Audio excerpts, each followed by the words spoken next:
You belong in a nursing home.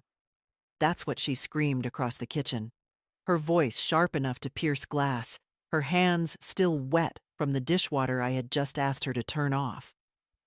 I stood there, holding a plate, the last from dinner, while my grandson Ben froze mid-step on his way to the living room, a spoon still in his hand. I didn't answer. I just dried the plate and set it on the rack. But inside me, something cracked, not loudly, not dramatically, like a slow split in old wood. Quiet, but irreversible. She didn't even seem to realize what she'd said. Or maybe she did and just didn't care anymore. Haley had a way of tossing cruelty like breadcrumbs, small, deliberate, as if to keep control over every step I took in my own house. And that house? My name's on the deed, not hers. My name. But for the past 2 years, since Trevor and Haley moved in with the boys, just for a few months after Trevor lost his job, that name meant less and less. They'd taken over slowly. First it was the garage. Trevor needed workspace. Then the den. Haley wanted an office for her side projects. I stopped watching the news in the evenings because the TV was always in use.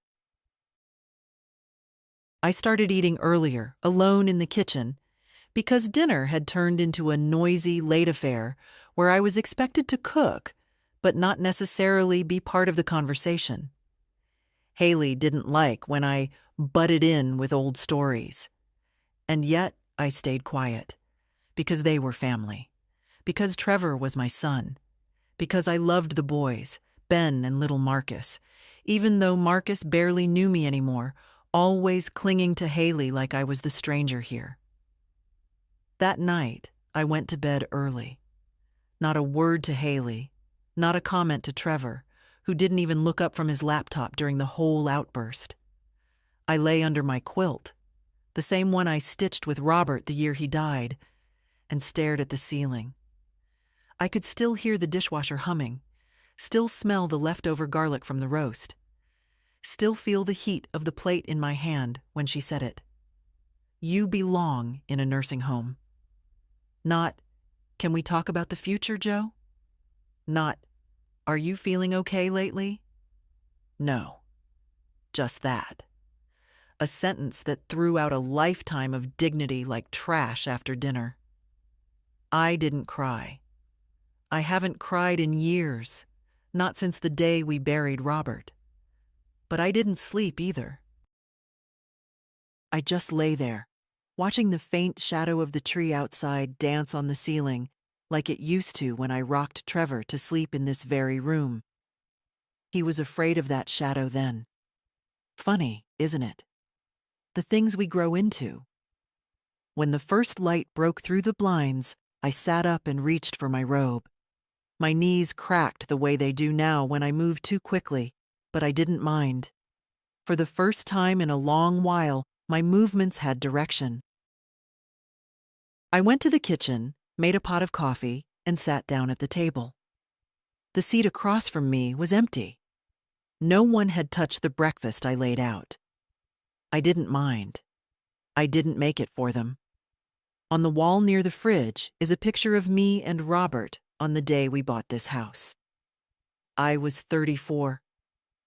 My hair was still red then, pulled back in a braid, and Robert had that foolish grin he always wore when he knew he was getting away with something.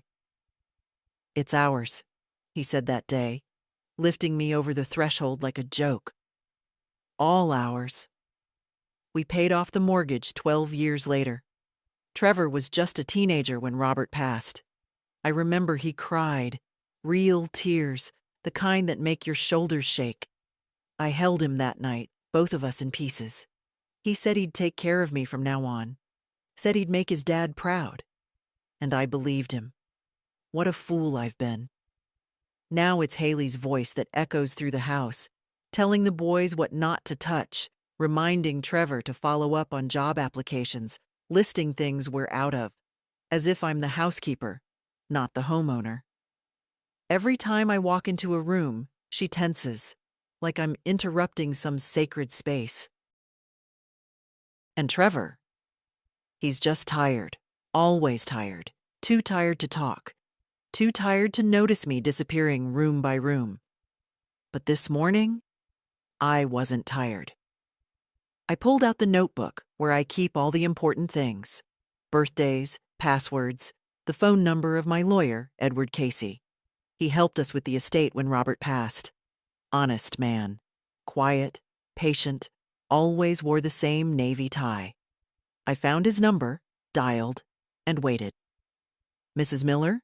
he answered after 2 rings. "Yes, Edward, it's Joe. I need to make an appointment. Today, if possible." He hesitated only a moment. "Of course. What's the matter?" "I want to talk about ownership and eviction procedure."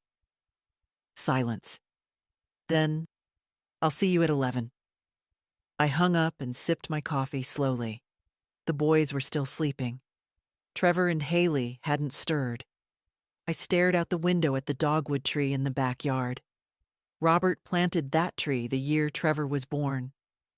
You belong in a nursing home. Maybe one day, but not today.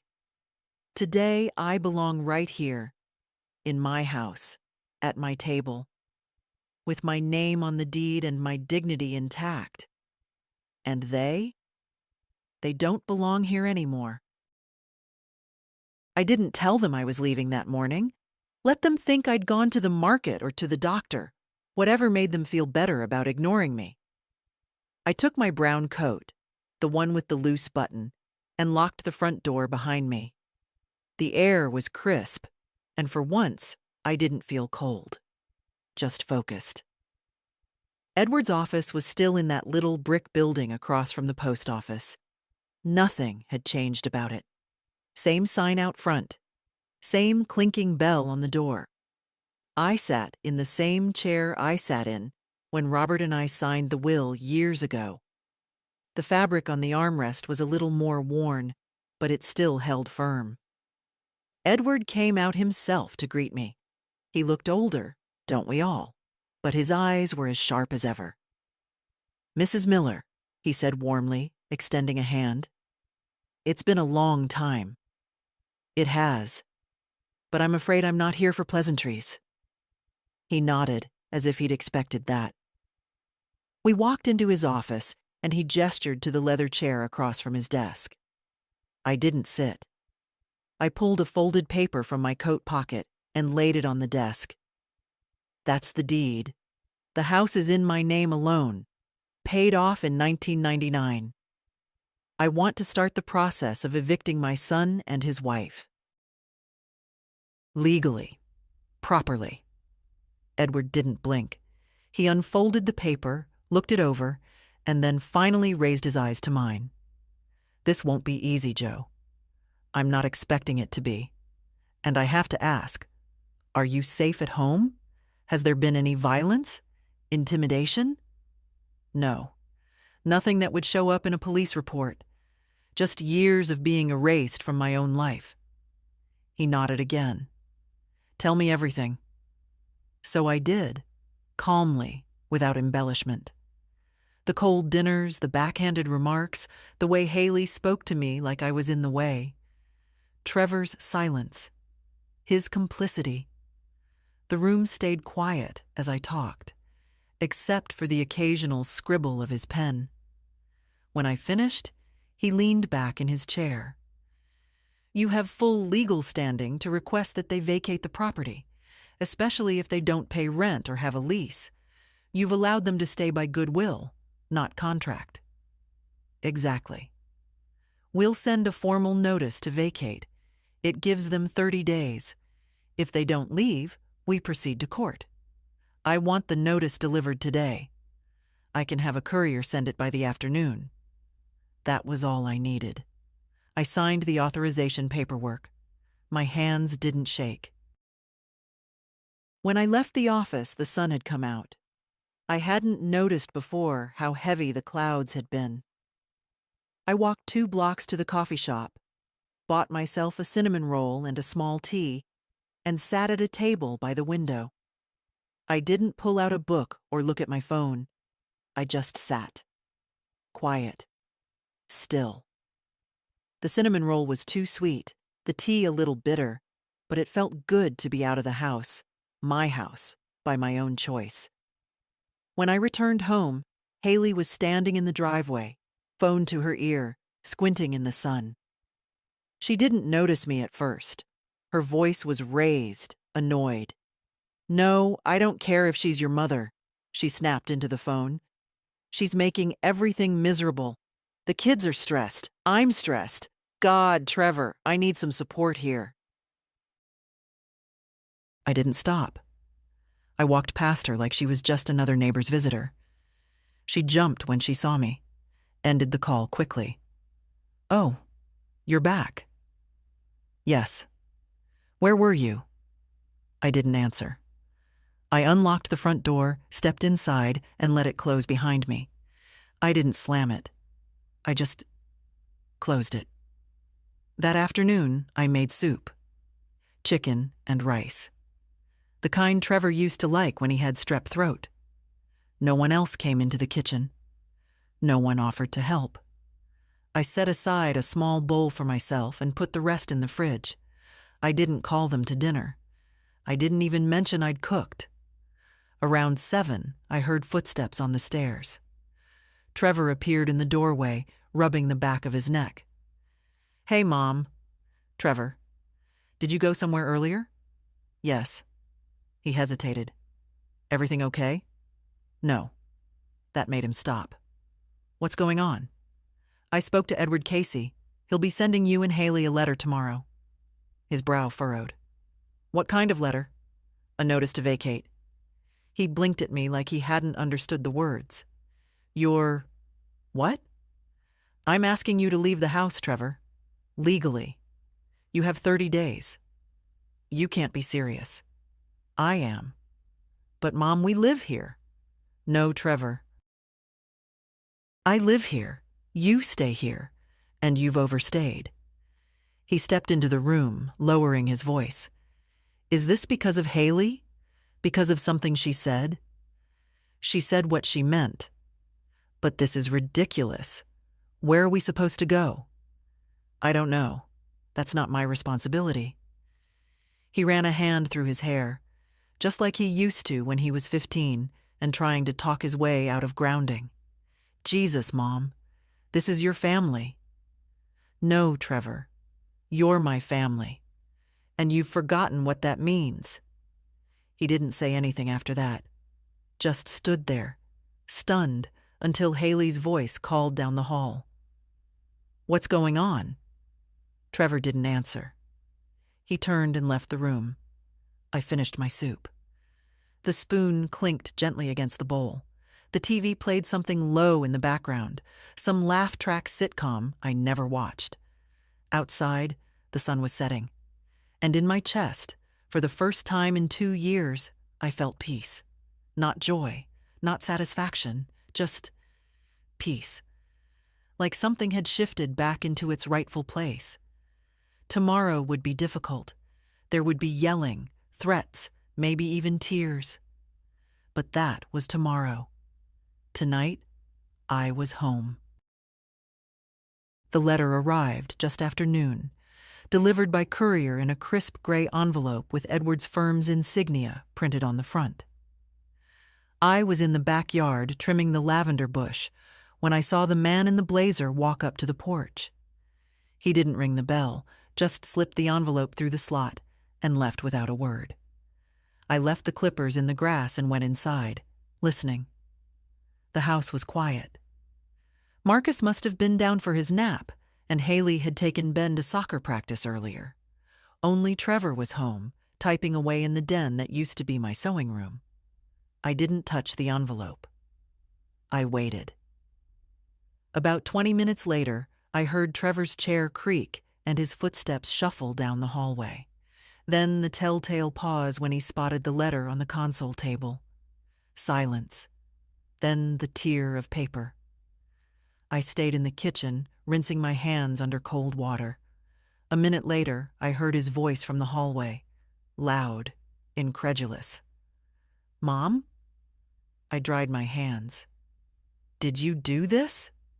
He walked into the kitchen holding the letter like it was a dead animal. What the hell is this? You know what it is. He slapped the letter down on the counter. You had a lawyer send us a notice to vacate. A real lawyer. With real paperwork. Yes. Are you serious right now? I was serious yesterday, and I'm serious today. You didn't even talk to us. I tried, Trevor. For 2 years I tried. You weren't listening. He scoffed, hands on his hips.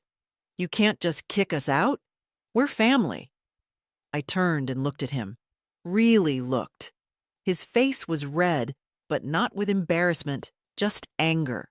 Not once did I see regret. Not once did he ask, why? 30 days, I said quietly. I think that's more than fair. He opened his mouth to say something else, but the front door banged open and Haley's voice cut through the air. We're home. Trevor flinched. Oh, you've got to be kidding me.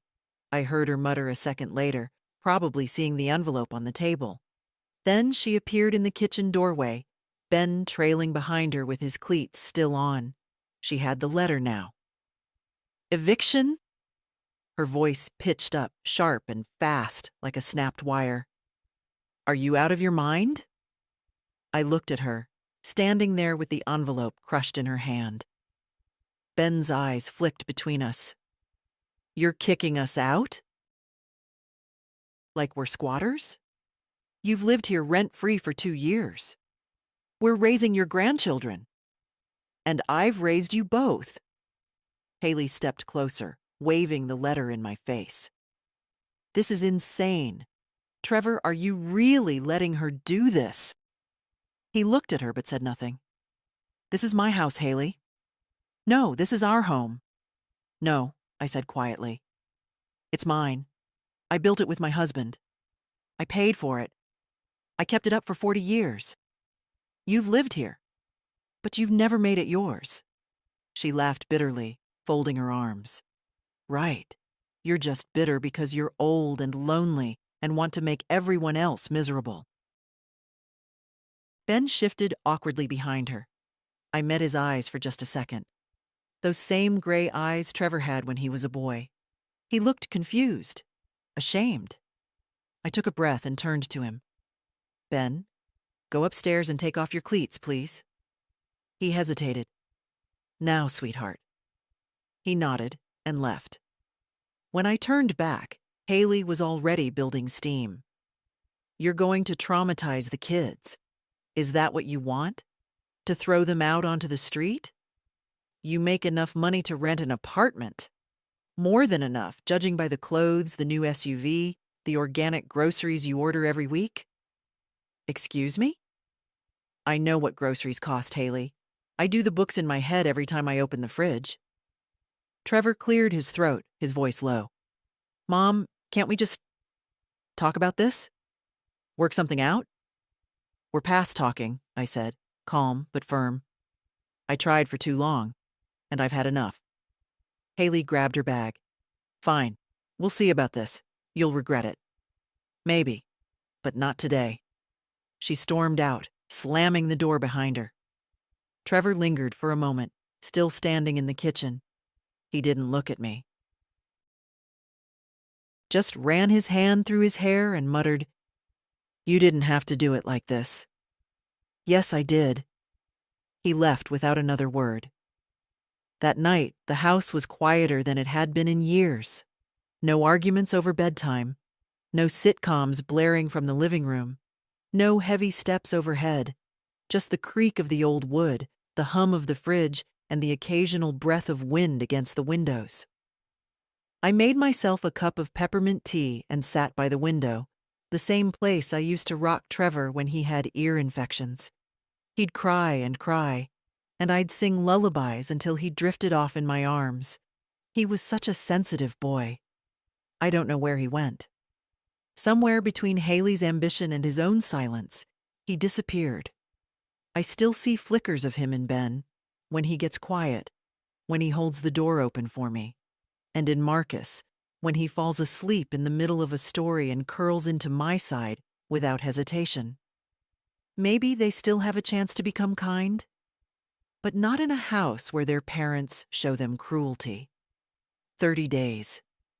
It would go fast or slow, depending on what kind of people they decided to be. But I would wait, and I wouldn't change my mind. I woke up before the sun, like I often do now. Habit, mostly. When you've spent a lifetime rising early to pack lunches, iron shirts, get ahead of the day, it's hard to unlearn it, even when no one needs anything from you anymore. The house was still. I made coffee and didn't bother to keep quiet. There was no one I cared to avoid waking. I took my cup to the dining room and sat at the old oak table, the one Robert and I bought in 1976, back when furniture was made to last longer than promises. The table's finish is worn at the corners, the edges soft from decades of elbows and fingertips. The boys used to draw here. Trevor's initials are still faintly scratched into the underside. I used to scold him for things like that. Now I run my fingers over the marks like they're relics. I opened the drawer in the hutch behind me. It sticks slightly, always has. Inside, papers, neatly stacked folders, envelopes with rubber bands around them, yellowing bills, expired insurance cards. I pulled out a box labeled personal. It's where I keep things no one else ever bothered to ask about. Old postcards from my sister in New Mexico. A Christmas card from Robert's mother, who never quite warmed to me. A hand-drawn picture from Trevor when he was 5. A house with a chimney, and 3 figures holding hands. Me, Mommy, Daddy. I ran my thumb over the crayon lines. He always drew me with a big skirt. Said I looked round and safe. There were letters, too. Real ones, in envelopes, with stamps and penmanship. Robert's writing from the years he worked out of town during the construction boom. Tell Trev I miss our cereal dates. Remind him to brush the back teeth. I hadn't read those in years. I'd been too busy cooking meals for people who rarely said thank you. Too busy tiptoeing around Haley's moods, her criticisms, her endless directives. There was one letter that made me pause longer than the rest, dated just a month after Robert passed. Trevor's handwriting, still a bit messy then, before emails took over everything. Mom, I don't know what we're going to do without Dad. I don't know how to help you. I'm trying to be strong, but I miss him so much. I promise I'll take care of you. Always. Love, Trevor. I folded the letter gently, then unfolded it again. The corners had started to wear. The boy who wrote it had disappeared somewhere along the way, grown into a man who let his wife throw that same promise into the trash with one sentence. You belong in a nursing home. I tucked the letter back into its envelope, back into the box, back into the drawer. I don't cry over things like that anymore. Grief changes shape with time. It gets quieter, not softer, just heavier in different places. The morning went on. I made oatmeal, read the paper, watered the plants. Haley didn't come down until almost 10. No makeup, hair tied up like a child. She didn't speak, just poured her coffee and left the kitchen like I wasn't there. That suited me fine. Trevor avoided me too. I heard him moving around upstairs, the occasional shuffle of drawers. Maybe they'd finally started packing, or maybe they were still hoping I'd change my mind. I won't. I spent part of the afternoon in the guest room. Well, it used to be the guest room. Then it became Ben's room, then Marcus's, then a playroom. I never complained when they took it over. I just moved the spare sheets into the hall closet and stopped offering it to visiting friends. Now the room was cluttered with boxes of toys, dusty books, a broken lamp no one had fixed. I sat on the bed, my old daybed from college, now draped in Spider-Man sheets, and looked around at what was left behind. They had made themselves comfortable, but not responsible. No rent, no chores, no thanks. Just assumptions. I found an envelope tucked under the mattress. More of Haley's printouts, articles about senior care homes, comparison charts, a pamphlet with a smiling nurse on the front. Transitioning with dignity. I almost laughed. Almost. So they'd planned it, or at least discussed it. Maybe that's what hurt the most. Not the words themselves, but the quiet calculations behind them. The timing, the confidence that I'd just go along with it, as if I didn't know the value of this house, as if I couldn't remember my own name. I left the pamphlet on the nightstand. Let them see I found it. That night, I didn't cook dinner. I made myself toast and tomato slices. Ate at the table with the windows open, letting the breeze in. The lavender bush had started to bloom again. Even after neglect, it still pushed through. The boys came into the kitchen at one point. Ben asked, "Grandma, is it true we have to move?" I looked at him carefully. He was old enough to know the truth. Old enough to have noticed the tension in the walls. "Yes," I said. "You'll be moving soon." "Did we do something wrong?" "No, sweetheart. This isn't about you." "Is it about Mom and Dad?" I hesitated. Then, "It's about respect. Some people in this house forgot what it means." He nodded slowly. "I don't want to go." I reached across the table and touched his hand. Sometimes we have to leave places before we forget how they once felt.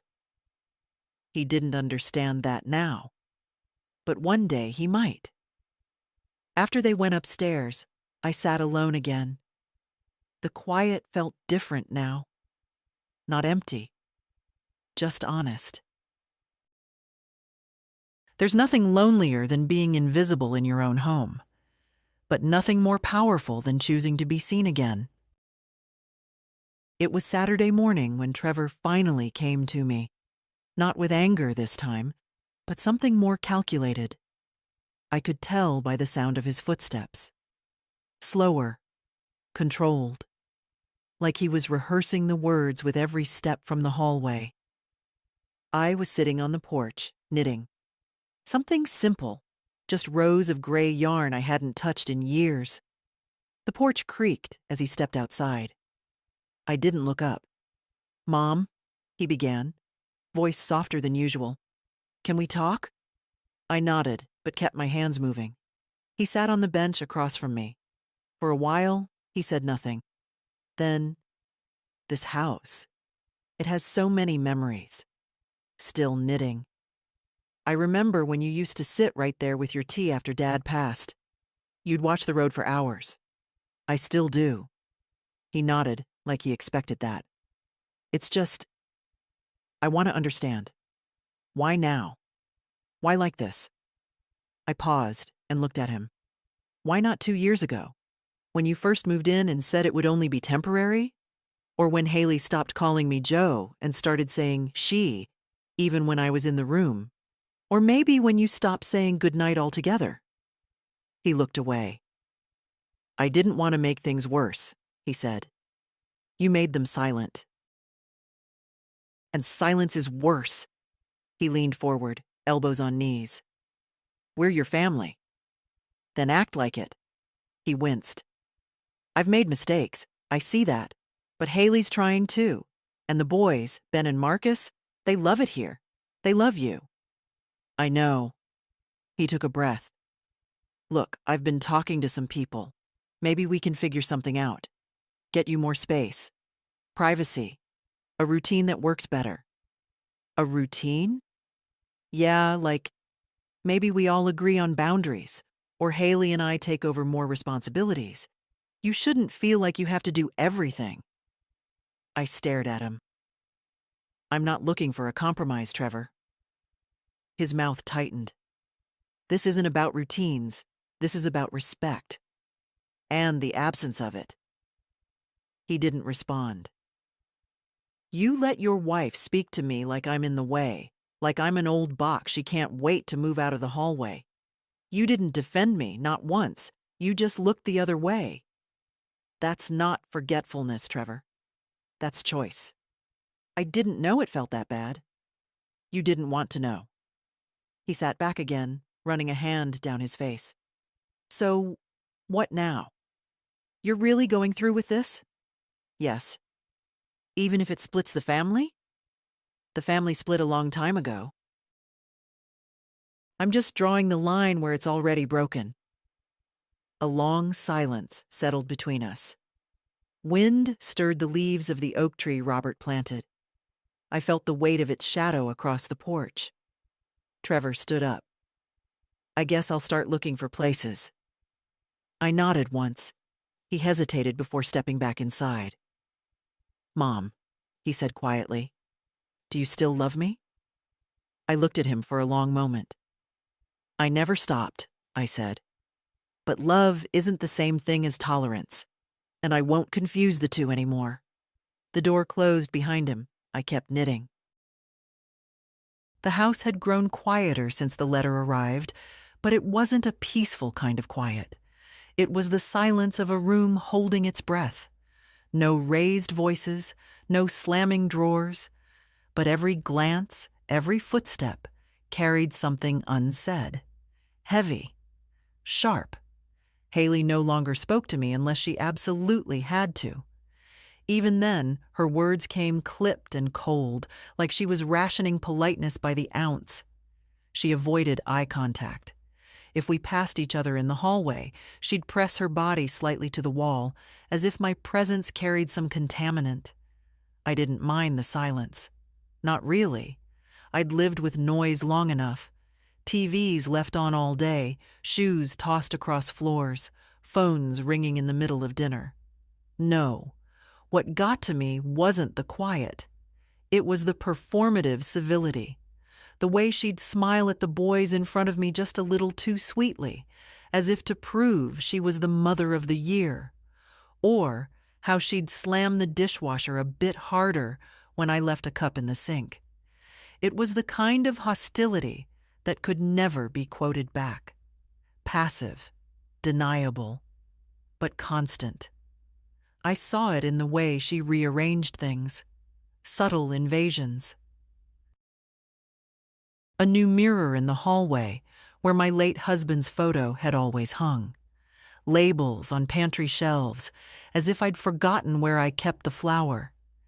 Decorative pillows with ugly prints tossed onto my reading chair. Little things, but purposeful. Like she was trying to overwrite me, 1 square foot at a time. One afternoon, I walked into the kitchen to find her wiping down the counters, furiously. She didn't look up. You missed your doctor's appointment last week, she said flatly. I canceled it. You should have told me. I would have rearranged the school pickup. I didn't ask you to. She paused for just a second, then went back to scrubbing. You're still part of this household, whether you're acting like it or not. I took a slow breath. Not for much longer. She froze, then smiled, sharp and gleaming. Right. 30 days. How could I forget? She rinsed the sponge and wrung it out until her knuckles whitened. You know, Trevor's been under a lot of stress lately. This hasn't exactly been easy for him. I nodded. I'm sure. She set the sponge down. He lost his father early, Joe. Maybe you forgot that. I haven't forgotten anything. Then maybe you could try being a mother for 5 minutes. I met her eyes. Calm, steady. I was a mother every minute for 38 years. What I stopped being was your doormat. Her expression flickered, just for a second, but she recovered quickly. Well, you'll get your empty house soon enough, she muttered, grabbing her keys from the counter. Let's see how much you enjoy all that space and silence. She left without saying goodbye. The screen door slammed behind her. I stood alone in the kitchen, the scent of bleach lingering in the air. I poured myself a glass of water and leaned on the counter. My hands weren't shaking. I didn't feel angry, just tired. Tired of being tested. Tired of justifying myself in my own home. Later that evening, I went to the garage. The boxes of my things, my old quilts, family albums, the Christmas decorations we used to pull out together, had been pushed to one side to make room for Haley's fitness equipment. An unused elliptical, a stack of dumbbells, a bin of yoga mats she hadn't touched in months. I pulled my boxes forward again, stacked them neatly, claimed my space, even in that cold, dim room. That night, the boys asked if I'd watch a movie with them.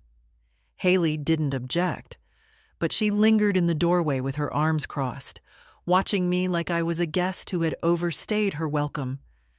I sat between Ben and Marcus on the couch, their warm little shoulders pressing into mine.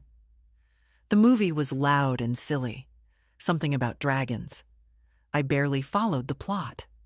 But when Marcus leaned his head against my arm and fell asleep, I looked down at his soft lashes, his quiet trust, and felt that old ache again. The ache of holding something precious that the world wants you to let go of. After they went to bed, I stood at the kitchen sink, rinsing my tea mug. Haley's voice floated in from the living room, low, angry, fast. Trevor responding in half whispers. I didn't listen closely. I didn't need to. The decision had already been made. The storm was coming. I could feel it in the walls, in the floorboards, in the air itself. But I wouldn't flinch. Not this time. It had been 10 days since the letter went out. 10 days since Trevor stopped making eye contact. Since Haley stopped pretending. Since the air in my home turned into something I had to push through just to reach the next room. I woke up that morning with a sense of clarity I hadn't felt in years. It was a quiet sort of knowing, like a ripple across still water. I dressed carefully, chose a blouse Robert used to say made me look like I meant business, and took the old folder from the drawer beside my bed, the one labeled Estate. The law office hadn't changed. Same parking lot. Same dusty blinds. Same water cooler in the hallway that hummed just a bit too loudly. I hadn't seen Mr. Rollins since Robert's estate was settled. He looked older now, like most of us, but his handshake was still steady.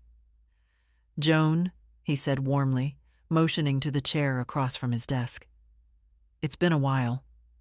What can I do for you?" "I need to update my will," I said. He raised his brows slightly. "Of course. I'll pull up the old copy." As he clicked through his computer, I placed the manila folder on his desk. Inside were the documents I'd reviewed that morning. Old copies, annotated margins, a list I'd written out longhand. "I want to change everything," I said. "The house, the savings, the accounts, all of it." He looked up. "Would you like to talk me through it?" I took a breath.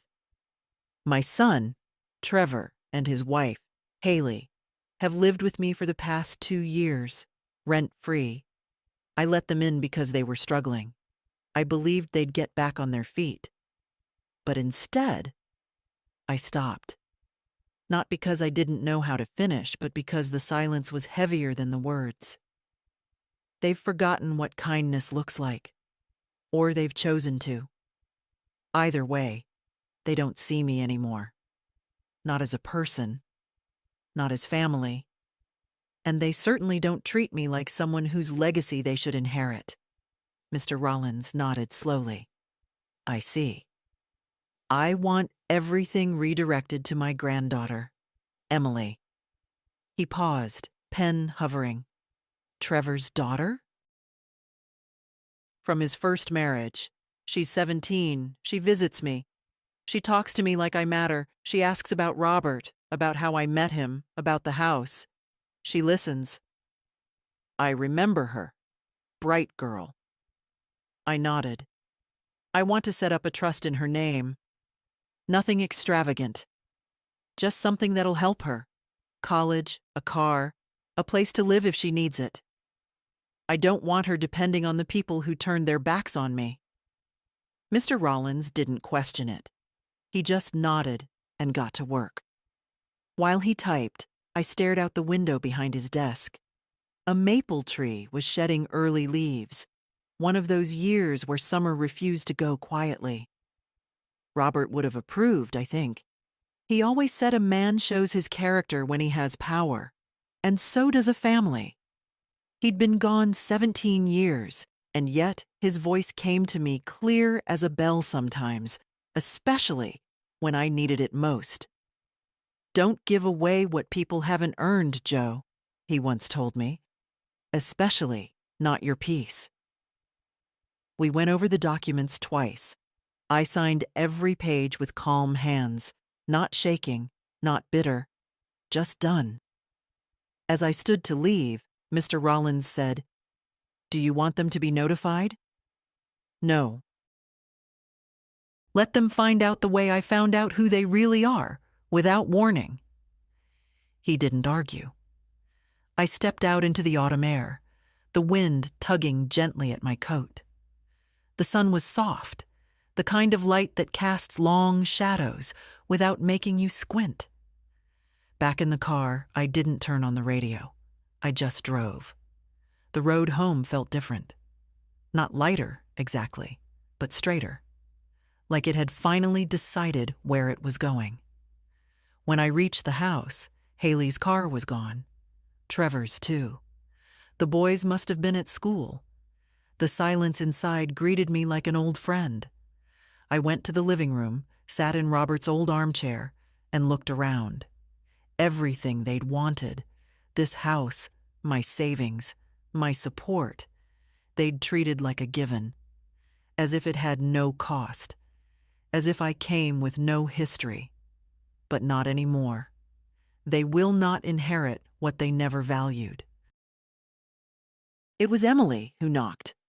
Not the postman, not a delivery, not Trevor with another strained monologue, or Haley with a new reason to be offended. Just a light, familiar knock. 2 short taps and one soft afterthought, like she wasn't sure if she should be here at all. I opened the door, and there she was. 17, nearly grown now. Dark hair pulled into a low braid, hoodie sleeves too long for her arms, chipped nail polish. But her eyes were the same. Those steady, thoughtful eyes that skipped small talk and looked straight into people. "Hi, Grandma," she said, a little breathless. "Come in, sweetheart." She stepped inside and set her bag down carefully, like she remembered this was a house where things mattered. "I hope it's okay I stopped by," she said. I tried calling, but it just rang." "I've been keeping the phone off," I said. "Helps with the quiet." She nodded as if that made perfect sense. We sat in the kitchen, and I made tea the old way. Leaves steeped, not bagged. She liked it that way. I'd taught her that when she was 12, one of those Saturdays she used to spend with me before her mother moved out of state. "I heard about everything," she said gently after a sip. Of course she had. The family grapevine never rested, especially when scandal was involved. "Did he tell you?" I asked. "Not exactly," she said. "I overheard him talking to Haley. She was yelling about the lawyer, something about you turning on them." I raised an eyebrow. "And what do you think I did?" Emily looked down at her cup, then back at me. "I think," she said, "you finally did something for yourself. And I'm glad." The words hit something in me I hadn't realized was still raw. Not because they were dramatic or poetic, but because they were true. Simple and true. "I've missed you," I said. "I've missed you too." We sat in silence for a while, the good kind. I watched her trace a finger around the rim of her cup, a habit she'd had since childhood. The kitchen smelled like cinnamon and warm ceramic. It felt right. "How's school?" I asked. "Better. I dropped chemistry." I smiled. "You always hated chemistry." "Still do." She grinned. And for a moment, I saw the little girl who used to line up her stuffed animals on this very table and make me grade them like they were in school. "I wanted to ask you something," she said after a moment. "Go ahead." "Is it true you changed your will?" I didn't flinch. "Yes." Her face went still. "They're going to be furious." "I imagine so." She stared at her hands. "You didn't have to do that for me." "I didn't do it for you," I said softly. "I did it because I needed to put things where they belonged." She was quiet again. "Emily," I said, "when you visit, you listen. When you leave, you call. You ask how I am. You remember my birthday. You never made me feel like a burden. That matters." Tears welled in her eyes, but she didn't let them fall. She just reached across the table and took my hand. "I don't want anything from you, Grandma. I just want you to know I love you." "I know. That's why you're the one I trust."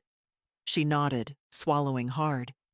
"You know," I added, "this house will be yours one day." Her eyes widened. "Grandma, not because I expect you to live here or keep it exactly as it is, but because I want it to go to someone who remembers where it came from." She squeezed my hand tighter. I didn't need more words. That moment was enough. We didn't talk about Haley or Trevor or the 30-day clock slowly ticking in the background. We just finished our tea, sitting in the afternoon light that filtered through the kitchen curtains, the same ones Robert and I had picked out at a hardware store 25 years ago. When Emily left, she hugged me tightly, like she didn't want to let go. I held her just as long. After the door closed, I stood there for a moment, hand still on the knob. For the first time in weeks, I didn't feel surrounded by strangers. I felt seen, and that was worth more than all the peace I'd given away. The envelope was waiting on the console table when I came in from the garden. I hadn't seen who delivered it. Probably the same courier Edward always used. Punctual, discreet. The paper was thick, legal grade, the kind people don't mistake for junk mail. Her name was typed clean across the front. Haley Marie Dawson Miller. I didn't touch it. Just left it where it was. The house was too quiet for a Tuesday afternoon. I could hear the clock ticking in the living room. It wasn't long before I heard the front door open. Keys jingling, the clatter of heels, then a pause. A rustle. A silence sharp enough to prick skin. "Joan?" she called, voice flat. I stepped into the hallway. She was holding the envelope already torn open, the letter inside half folded in her hand. Her face was a strange mask, half smile, half snarl, eyes like glass. "You really sent this?" "I did." "You had it hand-delivered?" "Yes." She let out a low laugh, not amused, unhinged. "A final notice? You've escalated to a final notice now? My God. The 30 days are half gone." She shook her head slowly, the kind of shake people do when they're trying to keep themselves from screaming. "You think this is going to scare me?" "No," I said calmly. "I think it's going to force you to act like an adult." She stepped closer. "You're going to put your own grandchildren out on the street. Do you understand that? Ben is 10. Marcus is 4. You're going to uproot their entire lives because you're bitter?" "I'm not putting them anywhere," I said. "You are. They're your responsibility." Her mouth opened, then closed again. She was searching for the next angle, the next performance. "I'm their mother." And yet you've spent 2 years treating their grandmother like staff. She threw the letter onto the floor like it burned her. Unbelievable. What's unbelievable, I said, is how long it took me to say no. She crossed her arms. We'll fight this. You're welcome to try. I'll tell everyone, the neighbors, your church group, your friends. You think they won't judge you for kicking your family out? I think they'll wonder why I didn't do it sooner. The words landed. She flinched. Just slightly, but enough. Trevor won't stand for this. He already has. He just hasn't told you. She turned away, pacing now. Her fingers fluttered, grabbing at the air like she could hold the house in place by will alone. You're ruining everything, she hissed. You're going to die alone in this place. You know that, right? I let the words settle. Let them echo the way she wanted them to. Then, quietly, I'd rather die alone than live with people who make me invisible. She stared at me, breathless. Then, without another word, she stormed up the stairs, her steps pounding like a child's tantrum. The letter lay on the floor where she'd dropped it. I didn't pick it up, just stepped around it and went back to the kitchen. There was stew on the stove, leftovers from last night. I stirred it, watching the broth bubble slowly, evenly. The spoon moved in circles, the same way my life had been moving for years. But now, something had broken through the pattern. The final notice was sent. The countdown had begun. In 20 days, this house would belong to silence again. And to me. Trevor came to me late. The house was quiet. Too late for television. Too early for sleep. I'd just finished washing my teacup, letting the warm water run longer than necessary. The moonlight stretched across the kitchen floor in slanted lines, and the only sound was the soft tick of the wall clock. He stood in the doorway like a boy again, like he had something to confess but wasn't sure if it was worth the punishment. "Can we talk?" he asked. I nodded once and dried my hands on the old dish towel. We sat at the table without tea, without anything between us. Just the hush of a house neither of us had truly shared in years. He looked older in that light. Not tired the way he always claimed to be, but smaller somehow, worn down in places he couldn't patch. "I didn't think it would come to this," he said quietly. It did. He looked at me for a long time, searching for softness. "She's not perfect, Mom." I never asked for perfect. She's under a lot of pressure. Work's been rough. The boys, this isn't about pressure, I said. It's about how you treat people when no one's watching. It's about what you allow to grow in your home. He exhaled hard. You make it sound so simple. It is simple, I said. Not easy, but simple. He rubbed his hands together, then rested them flat on the table. You're really not going to change your mind? No. He looked down. I keep thinking about Dad, he said. How he used to sit at this table and talk us through everything. He'd probably tell you to forgive us. No, I said gently. Your father would have told you to come home when you were still worth welcoming. That landed. His eyes tightened, not with anger, but with something deeper. Loss, maybe. Recognition. You said once you wanted to die here, he said. In this house, in peace. I still do. Well, you're going to get your wish. Alone. The words weren't cruel, just honest. Desperate. I'm already alone, I said. You've been here for 2 years, Trevor, and I've never felt lonelier. He swallowed hard. I didn't mean to hurt you. But you did. He sat back in his chair. What do you want me to say? Nothing. I didn't ask you here. I don't want to hate you. Then don't. Silence. Then finally, Ben asked today if you still loved him. I closed my eyes briefly. Tell him yes, I said. Tell him I love him deeply. But tell him love doesn't mean letting people treat you badly, not even family. Trevor nodded, slowly, like it was the first time he understood that kind of love. The hard kind. The kind that draws lines, not just open arms. Will you come visit? He asked. When we're settled? I don't know, I said. He stood then, hesitated, reached out like he might touch my shoulder, then dropped his hand. I'm sorry, Mom. I know. He left the kitchen quietly. I sat a while longer, listening to the night settle into the walls.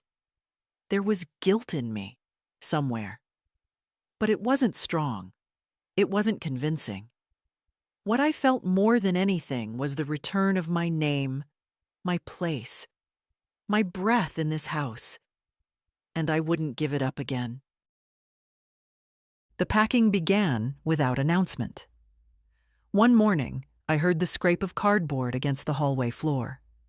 Then the low thud of closet doors opening, hangers clinking, drawers sliding open and closed. No yelling, no discussion, just the sound of things being undone. I didn't ask questions. I didn't offer help. I just kept moving through my day. By the time I walked into the kitchen, 2 of the dining room chairs had been pulled into the hallway, balancing boxes stacked too high for safety.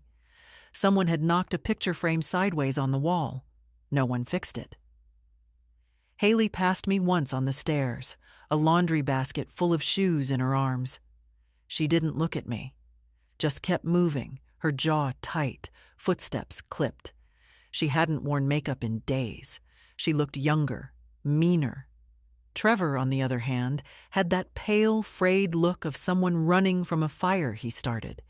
He avoided my eyes, stayed busy with tape and lists and receipts he couldn't quite organize. They didn't ask where they'd go. They didn't tell me either. Maybe they hadn't figured it out. Maybe they didn't think I'd care. The boys were confused, of course. Ben asked if they were going on a trip. Marcus wanted to know if he could take the big bear in his room with them. Everything's fine, I heard Haley mutter at one point. We're just making space. I didn't correct her. Let her explain it however she needed. That afternoon, I made soup. Simple vegetable, the kind I could stretch over 3 days if needed. I cleaned the stovetop while it simmered, wiped the fridge handle, shook the dust off the floor mats. Things I'd always done. But now they felt different. Not like maintenance. More like claiming something back. The house had always been mine. But now it was beginning to feel like it again. In the living room, a few of my books had been pulled from the shelf and set on the coffee table, as if they'd been in the way. A family photo, the one with all of us at the beach 10 summers ago, had been turned face down. I righted it, not out of sentiment, but because it was still part of my story. Even the parts I wouldn't relive. In the evenings, the boys sat quieter than usual.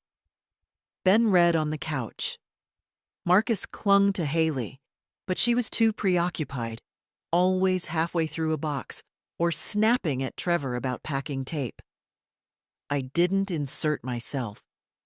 But when Marcus wandered into the kitchen one night, holding a sock in one hand and a toy dinosaur in the other, I crouched down. Do you know where we're going? He asked softly. No, sweetheart, I said. But your mom and dad are figuring that out. Will I have my bed there? I think so. He thought about that. Will you come too? No, I'll stay here. Alone? Yes. He looked down at his feet. But who will make the soup? I smiled. I'll still make it. Just for me.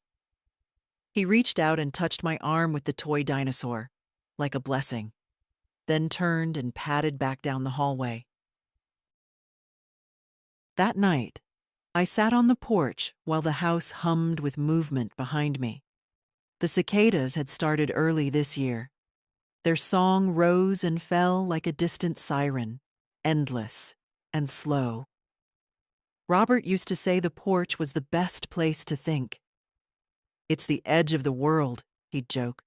"You can look in, or you can look out." That night, I looked out. Haley slammed a door upstairs. Trevor called out something muffled. The boys giggled, then quieted. I let it all pass through me like wind through a screen. I wasn't angry anymore, not even sad. It was like watching the tide go out. I had stood in it for so long, letting it pull at my ankles, wondering if I'd be dragged under. But now the water was retreating, and I was still standing, still home. They were leaving in the morning. No one said it out loud, but the house knew. It was in the way the walls held their breath, in the echo of every footstep. Even the floorboards sounded different, less forgiving, like they were tired of carrying the weight of things unsaid. That afternoon, I cooked. Not because I wanted to mark the occasion, not because they deserved anything ceremonial. I cooked because it steadied me. Because the kitchen was mine again. Because I could. I made roast chicken, slow and golden with potatoes and carrots, just the way Robert liked it.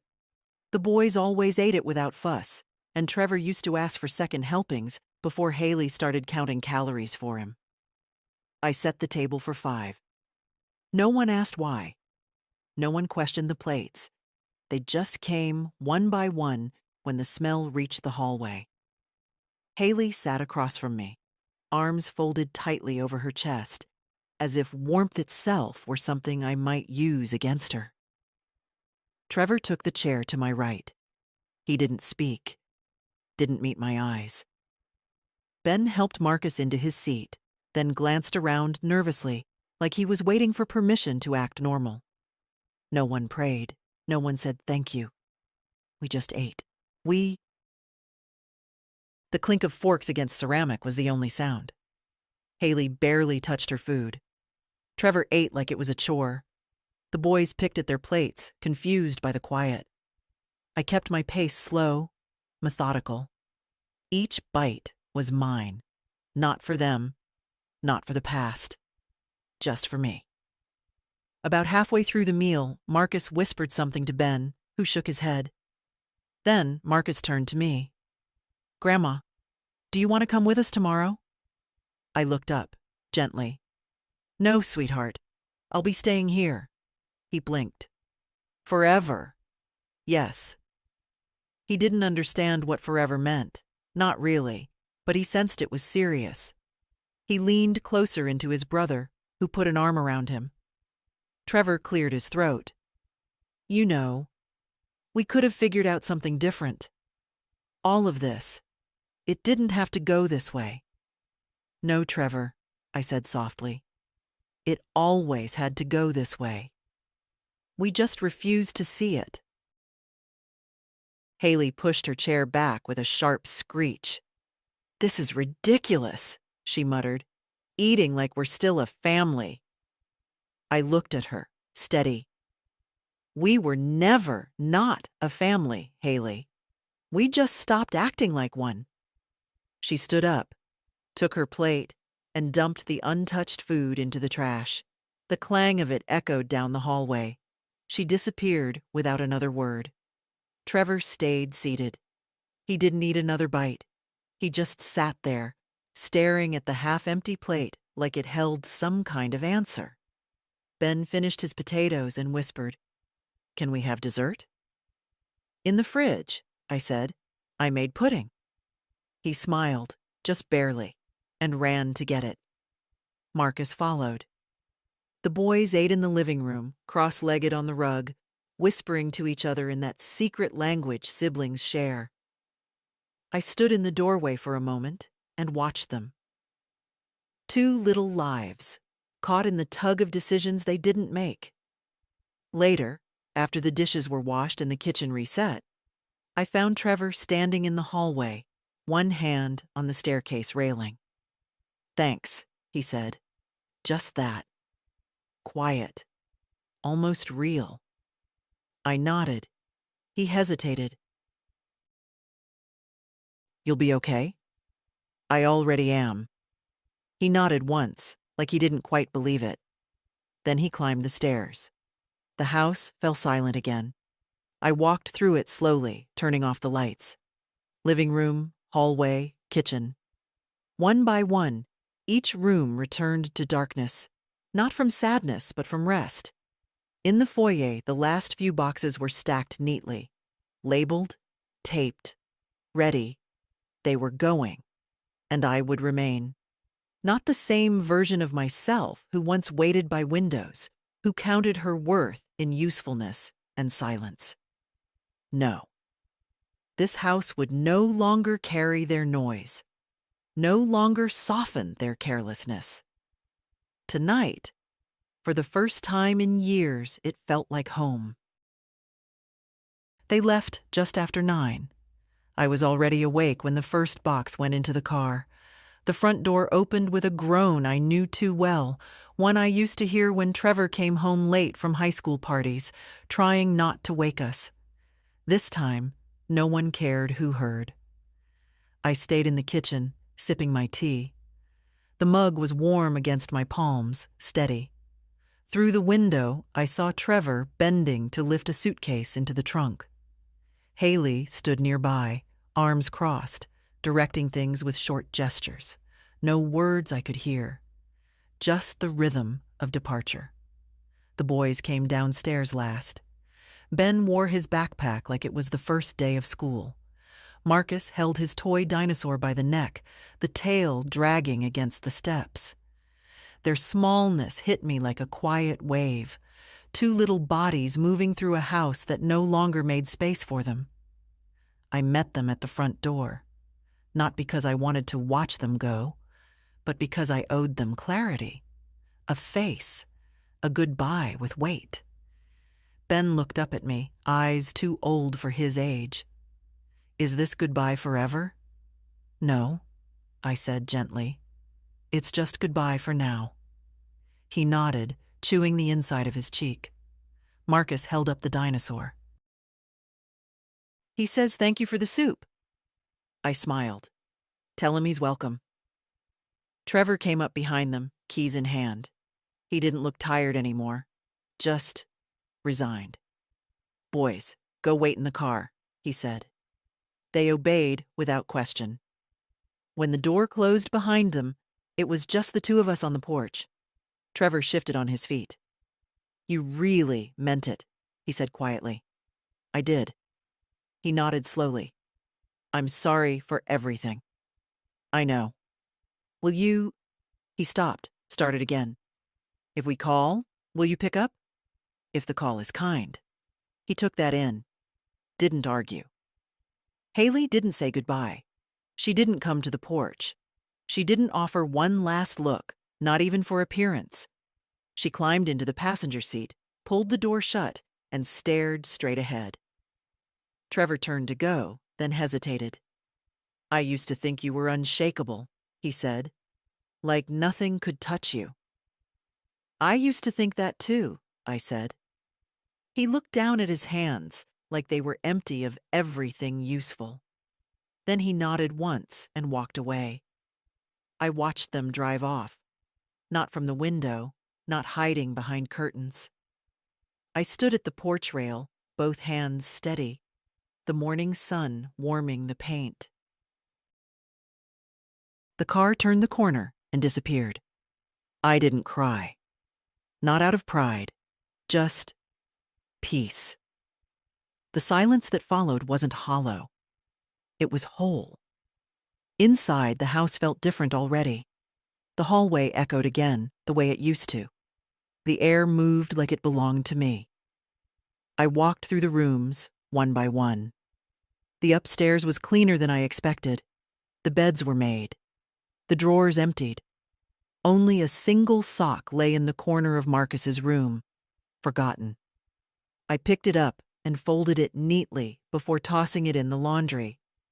Back downstairs, I opened the windows, let in the air, let it carry out what was left of them. I didn't open the mail. I didn't turn on the TV. I didn't check the clock. I just sat in my chair, the one by the window, the one Robert used to sit in when he read the paper.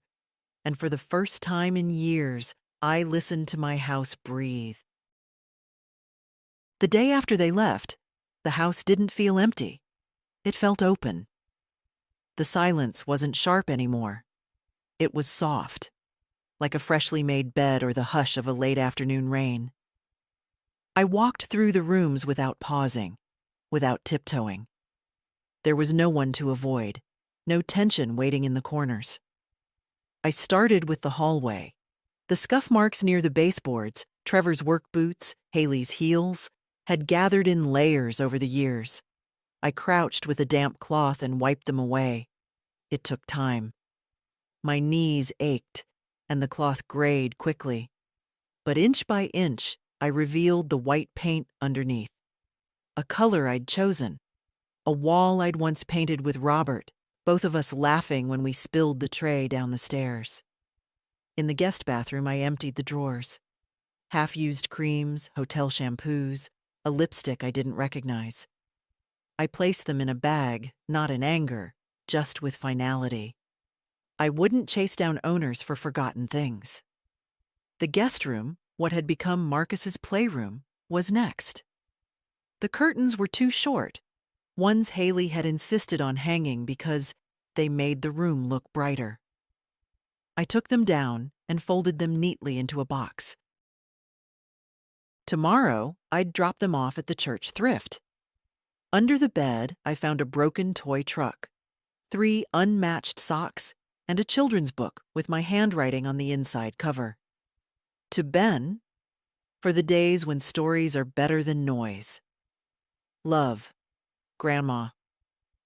I sat on the edge of the bed and turned the pages slowly. The corners were worn, the cover stained with some old spill, but the story was intact. Simple, kind, like most good stories are. I kept that. In the laundry room, I ran a load of towels just to freshen them. The hum of the machine filled the space like an old tune I hadn't heard in years. Familiar, mechanical, comforting. When it was done, I hung them on the line outside instead of using the dryer. The breeze was strong that morning. They danced in it like they were glad to be back in the light. By noon, I'd moved to the living room. The pillows Haley brought, those stiff, geometric things, went into a bag. I brought down the ones Robert and I had picked out from a little shop off Route 9. Soft, floral, slightly faded, but real. I fluffed them and placed them just where they used to sit. In the cabinet beneath the TV, I found a pile of DVDs I didn't recognize. Crime dramas, fitness videos, some unopened. I boxed them up. Behind those, I found our old photo albums. They smelled like paper and dust and years. I carried them to the coffee table and sat cross-legged on the rug, flipping through pages I hadn't seen in decades. There we were, Trevor at 5, standing on Robert's shoes as they danced in the kitchen. My sister and I at the county fair, faces sunburned, arms full of kettle corn. Robert holding our first Christmas tree upright while I scowled at the crooked base. None of the photos included Haley, and that felt honest. I didn't linger long on each page. Just enough to smile, to nod at the past and then close the cover gently. I made a sandwich for lunch, sat at the dining room table and ate slowly. No phone, no background noise. Just the ticking of the clock and the creak of the floor as the house settled around me. After lunch, I opened the windows again. Let the wind pass through, carrying out the weight of years. Dust floated in shafts of sunlight, and I watched it without needing to chase it. Later, I swept the porch, refilled the bird feeder, watered the fern that had wilted by the front door while everyone was too busy arguing to notice. The house smelled like lemon cleaner, like soup, like time. In the evening, I put on one of Robert's old records, Ella Fitzgerald, and let her voice fill the rooms. I didn't dance, just listened, just let myself feel the space I had reclaimed. At sunset, I walked through the house again. Every room held less, but felt like more. There were echoes, yes, but not hollow ones. Echoes of the woman I used to be. Echoes of choice. And peace. I poured myself a glass of water and sat by the front window, the same way I used to, before the house got crowded with other people's noise. I didn't wait for anything. I just watched the sky change color. Everything they left behind had been sorted. Everything I wanted to keep, I had returned to its place. I wasn't starting over. I was continuing, this time, on my own terms. The week passed quietly. There was no rush to fill the space they'd left. No impulse to redecorate, repaint, or reinvent. The house didn't need to become something new. It simply needed to return to itself. And I, too, was learning how to do the same. Mornings came soft. I'd rise before the sun, make coffee in silence, and let the light stretch slowly across the floorboards. The quiet wasn't lonely. It was honest. No footsteps overhead. No drawers slamming. No tension vibrating in the walls. I began to hear the house again, the creak of the stairs, the hum of the refrigerator, the rustle of leaves brushing the windows. It was like living with an old friend who finally spoke back. I read more, cooked less, left the doors open longer. I started walking to the market again, the one just a few blocks away. The woman behind the counter remembered me. "It's been a while," she said. I nodded. It has. One afternoon, Emily came by. She brought fresh muffins and a photo she'd framed herself, me and her, sitting in the garden from a year ago. I hadn't even known the picture was taken. "I thought you should have it," she said. I set it on the shelf near the window. Not for decoration. For memory. We didn't talk much that day. Just sat on the porch and watched the wind comb through the trees. She told me about a paper she was writing for school.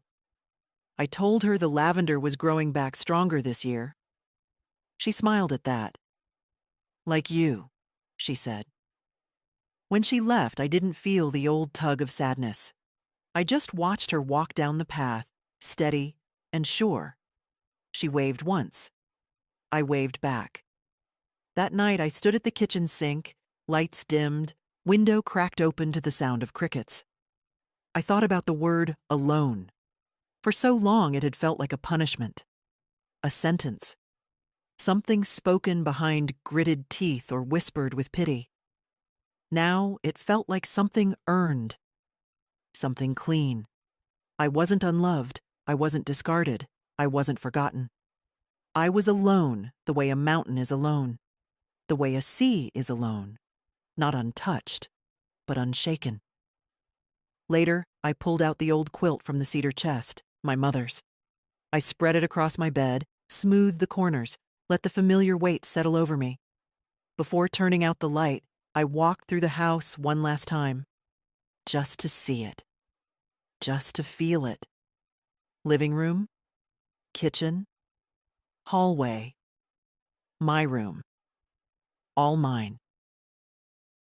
Not because no one else wanted it, because I had chosen it, chosen myself. I sat on the edge of the bed, the room dim and quiet. My hands rested in my lap, and I said it, not aloud, but fully. I forgive myself for staying silent for too long. I forgive them for not seeing me. But I will not go back.